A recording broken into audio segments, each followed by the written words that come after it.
नमस्कार दोस्तों, welcome back to your own channel Adhishthan commerce classes. आज के वीडियो का हमारा सब्जेक्ट है secretarial practice 7 chapter correspondence with debenture holders and today's topic is precautions to be taken by the secretary while corresponding with the debenture holders and the circumstances under which secretary has to enter into correspondence with the debenture holder. So video को शुरू करने से पहले दोस्तों इतना ही कहना चाहूँगा, अगर आपने फर्स्ट टाइम चैनल को विजिट किया है तो प्लीज़ चैनल को सब्सक्राइब करना, साथ में जो बेल आइकन दिया है उसको भी हिट करना ताकि आपको रेगुलर अपडेट मिलते रहे। तो चलिए फटाफट स्टार्ट करते हैं आज के वीडियो को। Introduction. The capital of a company is raised by issuing shares and debentures. So कभी भी कंपनी को फंड्स का जरूरत होगा, either company will issue shares और debentures to the public. The share capital is the owned capital and the debenture capital is the borrowed capital. The share capital, shareholder is always the owner of the company, and borrowed capital, debenture is a borrowed capital because debenture holder is the creditors of the company. Debenture is an acknowledgement of debt. Debenture capital is a borrowed capital of a company. Debenture holder is the creditors of the company. Company compared to equity share, debenture is considered as safe and secured capital. Debenture issued for a specific period and it carries a fixed rate of interest on a return on investment of debenture. So कभी जब company debentures के through funds लेती है debenture holder से, तो company एक fix rate of dividend debenture holder को pay करती है। ये एक सेफ एंड सिक्योर्ड फंड है कंपनी को भी और डिबेंचर होल्डर्स के लिए भी। The secretary has to communicate the decision of the management and other information to the debenture holder by conducting correspondence। देखिए कंपनी मैनेजमेंट और जो भी कंपनी डिसीजंस लेगी, ये डिसीजंस डिबेंचर होल्डर तक पहुंचाना ज़रूरी है। सो इसके लिए secretary should make a correspondence with the debenture holders. He should be very cautious and careful while corresponding with the debenture holder of the company. So जब कभी सेक्रेटरी डिबेंचर होल्डर को letters वगैरह लिखेगा तो he should be cautious and careful while corresponding with the debenture holders of the company. Certificate of debenture holder should be issued within a period of 6 months from the date of allotment of debenture. मतलब debentures allot होने के बाद within 6 months company ने debenture certificate debenture holders को issue करना जरूरी है। A company can not issue debenture to more than 500 people without appointing a debenture trustees. मतलब जब भी कभी कंपनी डिबेंचर्स इशू कर रही है और ये जो डिबेंचर का इशू जो है वो 500 लोगों से ज़्यादा को कंपनी इशू कर रही है, देन कंपनी ने डिबेंचर ट्रस्टी के साथ एग्रीमेंट करना ज़रूरी है। डिबेंचर ट्रस्टी वो होते हैं जो कंपनी के साथ एग्रीमेंट करते हैं और कंपनी के जो डिबेंचर होल्डर्स है उनके इंटरेस्ट को प्रोटेक्ट करने का काम डिबेंचर ट्रस्टी करते हैं। Precautions to be taken by the secretary while corresponding with the debenture holder. So secretary ने क्या प्रिकॉशंस लेना चाहिए जब सेक्रेटरी डिबेंचर होल्डर के साथ करस्पॉन्डिंग करता है। So first point is politeness, courtesy. Being the creditor, due respect should be given. देखिए जब कभी सेक्रेटरी डिबेंचर होल्डर्स को लेटर लिखेगा तो एक प्रॉपर रिस्पेक्ट के साथ लेटर लिखना जरूरी है। Given to debenture holder in secretarial correspondence. The tone of language in the letter should be courteous. देखिए जो लैंग्वेज होना चाहिए वो पोलाइट होना चाहिए, कर्टियस लैंग्वेज होना चाहिए। रूड एंड हार्श लैंग्वेज कभी भी यूज नहीं किया जाना चाहिए लेटर में। Rude and harsh language should be strictly avoided.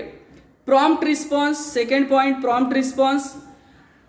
The secretary should promptly replied and respond to the queries and complaints of the debenture holder without any delay.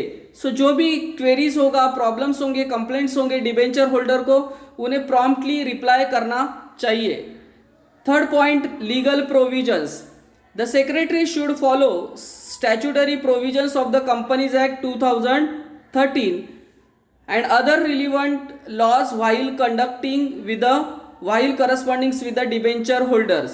Secretary should cautious and careful while corresponding with the debenture holder on a legal matter. So जो भी statutory provisions होगा, companies act 2013 का, ये सभी provisions को secretary ने follow करना चाहिए जब वो कभी डिबेंचर होल्डर के साथ करस्पॉन्ड करेगा। Fourth point, transparency.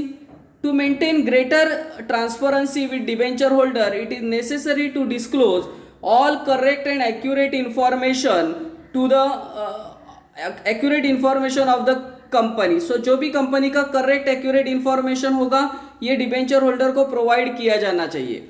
Credit rating of the company, true and real facts of the company's affairs etcetera in correspondence. So जब भी कभी सेक्रेटरी करस्पॉन्डिंग करेगा, कंपनी के रेटिंग्स क्या है, उसके फैक्ट्स फिगर्स क्या है, ये प्रॉपरली डिबेंचर होल्डर को बताना जरूरी है। Fifth point, conciseness. The letter of the debenture holder should be concise. Concise का मतलब होता है ब्रीफ होना चाहिए, शॉर्ट में होना चाहिए and to the point letter लिखा जाना चाहिए। अननेसेसरी एंड इरिलीवेंट इंफॉर्मेशन नहीं लिखा जाना चाहिए। Information must be avoided. So concise means brief, short and to the point letter लिखा जाना चाहिए। Precise information. The secretary should provide precise and up-to-date information to the debenture holder. The information must be factual and true. जो भी information secretary provide करेगा debenture holder को ये factful होना चाहिए and true होना चाहिए। Secrecy. As a confidential officer of the company, secretary should not disclose any information or important and secret information related to the company while corresponding with the debenture holders. तो जो भी company का secret या important information है ये debenture holder के साथ corresponds नहीं किया जाना चाहिए। सीक्रेट इंफॉर्मेशन को सीक्रेट ही रखा जाना चाहिए।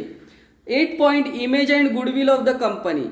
while corresponding with the debenture holder, the secretary should always try to maintain goodwill and create good image of the company in the minds of debenture holder. So जब भी debenture holder से के साथ letters लिखे जाएंगे तो एक proper language, polite language, courteous language का यूज किया जाना चाहिए। फैक्टफुल इंफॉर्मेशन प्रोवाइड किया जाना चाहिए। सो इससे क्या होगा कि कंपनी का जो भी गुडविल है, इमेज है, डिबेंचर होल्डर के माइंड में एक अच्छा इमेज क्रिएट होगा। Circumstances under which secretary has to enter into correspondence with the debenture holders. तो किस सर्कमस्टेंसेस में सेक्रेटरी को डिबेंचर होल्डर के साथ करस्पॉन्डिंग करना पड़ता है, लेटर्स लिखना पड़ता है। The following are the few circumstances under which secretary entered into correspondence with the debenture holder. First, informing the applicant about the allotment of debenture. जब कभी कंपनी डिबेंचर होल्डर को डिबेंचर्स अलॉट कर रही है तभी लेटर लिखा जा सकता है। Information about the payment of interest, जैसे डिविडेंड वारंट के थ्रू या ईसीएस के थ्रू डिविडेंड पे किया था, सेम इंटरेस्ट पे किया जा रहा है इंटरेस्ट वारंट के थ्रू या इलेक्ट्रॉनिक पेमेंट के through. Then third, letter for conversion of debentures into equity shares and for letter of redemption of debentures. So ये केसेस है जिस केसेस में सेक्रेटरी डिबेंचर होल्डर्स को लेटर लिख सकता है, करस्पॉन्डिंग कर सकता है। सो आई होप दोस्तों ये सभी पॉइंट आपको क्लियरली समझे होंगे। मेरे एफर्ट्स आपको पसंद आए तो प्लीज लाइक करना, दोस्तों के साथ शेयर करना। That's it, thank you very much दोस्तों। We will be meeting in our next video. तब तक के लिए बाय बाय।